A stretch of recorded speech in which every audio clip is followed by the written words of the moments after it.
कहते हैं ना, दुनिया सबसे ज़्यादा बेरहम उसी औरत के साथ होती है जिसके सर से पति का साया उड़ जाता है। उस औरत का नाम था सरिता देवी। गांव का नाम था बेलपुर। एक ऐसा गांव जहां लोग रिश्तों से ज़्यादा रिवाजों को निभाते थे और इंसानियत से ज़्यादा जुबान चलाते थे। सरिता की शादी को सिर्फ 3 साल हुए थे जब एक रात उसकी दुनिया उजड़ गई। उसका पति रमेश शहर में मजदूरी करता था और एक हादसे में वो हमेशा के लिए चला गया। उस दिन के बाद सरिता सिर्फ विधवा नहीं बनी, वो गांव वालों के लिए एक बोझ बन गई। सुबह जब वो कुएं से पानी भरने जाती तो औरतें फुसफुसाती, अरे देखो वही आ रही है, पता नहीं किस कर्म का फल भुगत रही है। ऐसी औरत घर से बाहर ही क्यों निकलती है? शाम को जब वो काम से लौटती तो मर्द ताने कसते, अब किसके सहारे जिएगी? बेटा है पर वो क्या करेगा? विधवा औरत का बच्चा आगे क्या बनेगा? सरिता सुनती सब थी पर बोलती कुछ नहीं थी, क्योंकि उसकी गोद में एक 3 साल का बच्चा था, सुनील। उसकी पूरी दुनिया अब उसी बच्चे में थी। सरिता ने घर में झाड़ू पोछा करना शुरू किया, कभी खेतों में मजदूरी, कभी बच्चों को संभालना। रात को थकी हुई जब अपने बच्चे को सीने से लगाती तो खुद से बस इतना कहती, रोना बाद में है, पहले इसे बड़ा करना है। सुनील को सरकारी स्कूल में दाखिला दिलाया। फीस के पैसे नहीं होते थे तो अपने कंगन बेच दिए। एक दिन मास्टर जी ने कहा, आपका बेटा बहुत तेज है, इसे आगे पढ़ाइए। सरिता उस दिन पहली बार मुस्कुराई थी, लेकिन गांव वालों को ये अच्छा नहीं लगा। विधवा होकर बच्चे को ज़्यादा पढ़ा रही है, लड़का बड़ा होकर सर चढ़ जाएगा। अब गांव वाले बहुत ज़्यादा परेशान रहने लगे। कभी किताब फाड़ दी जाती, कभी स्कूल जाते वक्त सुनील को रोका जाता। एक दिन किसी ने सरिता से साफ कह दिया, या तो गांव छोड़ दे या बच्चे को पढ़ाना बंद कर दे। उस रात सरिता बहुत रोई, लेकिन अगली सुबह उसकी आंखों में आंसू नहीं, आँख थी।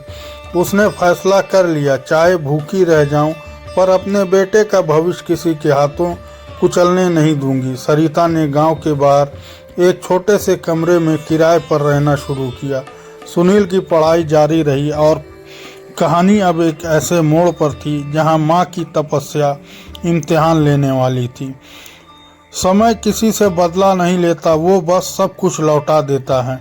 सरिता देवी के बाल अब सफ़ेद हो चुके थे, हाथों की नसें उभर आई थी और आंखों के नीचे संघर्ष की गहरी लकीरें थीं। लेकिन उसकी आंखों में अब डर नहीं था, क्योंकि उसका बेटा सुनील अब बच्चा नहीं रहा था।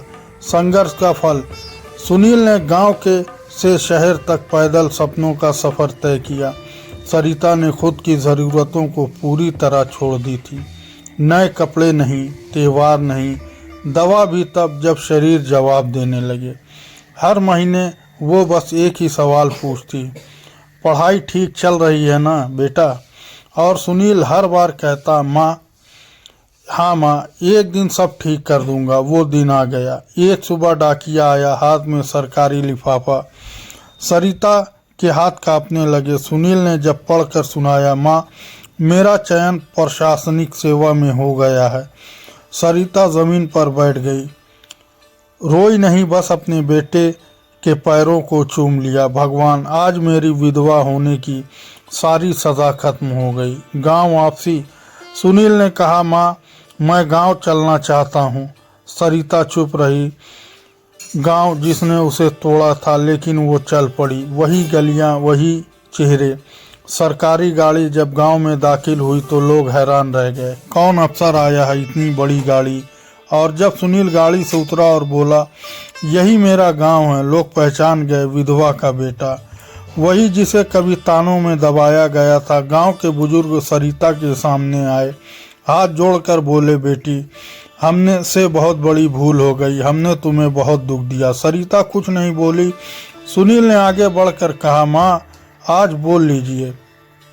सरिता की आवाज़ कांप रही थी। मैंने कभी बदला नहीं चाहा, मैंने बस अपने बेटे को इंसान बनाना चाहा। पूरे गांव की आंखें झुकी हुई थी। सुनील ने कहा, अगर मेरी माँ मजबूत नहीं होती तो आज ये वर्दी नहीं होती। और फिर उसने वही किया जिसकी कल्पना किसी ने नहीं की थी। उसने सबके सामने अपनी माँ के पैर छुए। पूरा गांव खामोश हो गया। सरिता देवी अब विधवा नहीं थी, वो एक अफसर की माँ थी और गांव वालों ने समझ लिया औरत को कमज़ोर समझना सबसे बड़ी भूल होती है। तो दोस्तों, यह थी हमारी आज की कहानी। अगर आपको पसंद आए तो लाइक कर दें और हमारे चैनल को भी सब्सक्राइब कर लें। मिलते हैं अगले वीडियो में, तब तक के लिए धन्यवाद।